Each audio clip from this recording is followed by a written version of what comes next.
On this foggy day here in Temescal Canyon, I'm going to be really honest with you for a moment. I've been trying to leave Los Angeles since the moment I arrived in 2003. I've survived the 4-year turnover rate of starry-eyed people who come and go.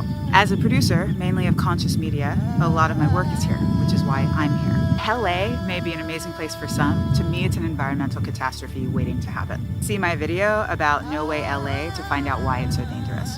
In the meantime, everybody asks me, well, where should I move to? Seriously, I have one girlfriend, you know who you are, who asks me about once a week, where the hell should we go to? In my Finding Home series, I look at different cities around the world to find out which are the most sustainable, so you'll have to tune in there to find out more specifics. But here are a few principles I use when judging whether or not a place is going to be environmentally secure in the next 10 years. Proximity to the coasts. Sea level rise is amped up by two things: added water from ice sheets and glaciers, and the expansion of the water as it warms.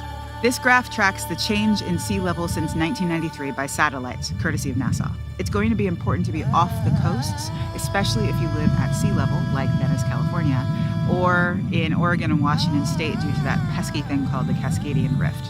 Access to fresh water systems. As I explain in my No Way to Stay in LA video, southwestern states in the US are facing extreme drought and are already defaulting on their stored water, let alone the water that they import from other states. And they have no backup plan. As weather patterns change, it's important to look for places that have ample access to fresh water. We need to stop depending on mass infrastructure to save us, as we saw in Hurricane Katrina, and actually look at the resources that we have available. Extreme weather issues. 17 of the 18 warmest years on record have occurred since 2001, with 2016 being the warmest year. This is causing extreme weather variants besides just extreme heat. This past year saw 2 active hurricanes in January, breaking records for the earliest arrival of a hurricane. Winter Storm Jonas was the heaviest for New York City since the year 1869. As the planet warms, the moisture content of the atmosphere increases, the basic thing driving thunderstorms where they get their fuel. For example, tornadoes in the middle of America may get larger because of this. Out of the gridlock of a city. Besides your exit strategy getting shut down from leaving a major metropolis like Los Angeles, the other thing that climate change will make worse is diseases. I recently read this incredible Nat Geo adventure book, The Lost City of the Monkey God, where a group of archaeologists try to find the lost white city in Honduras. And they do, but when they discover it, they all get this disease called leishmaniasis. I laugh, but it's not funny, because leishmaniasis is like a malaria-type disease, except one strain will kill you, and most strains cause your body to start eating itself, including eating away the tissue of your face.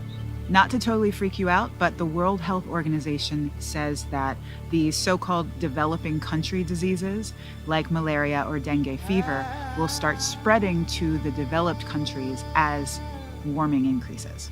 They warn that changes in temperature, as well as changes in rainfall and humidity, will increase the incidences of these diseases. Dengue fever has already reappeared in countries where it was long dormant.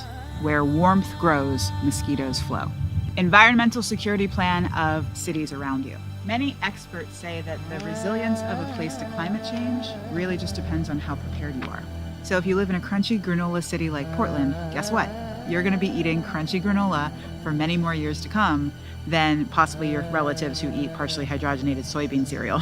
Here are the top 5 greenest states in the country: Vermont, Oregon, Massachusetts, New York, and South Dakota. Big shout outs to Honolulu for its solar, and New York City, Seattle, Portland, and DC for their climate adaptation readiness plans.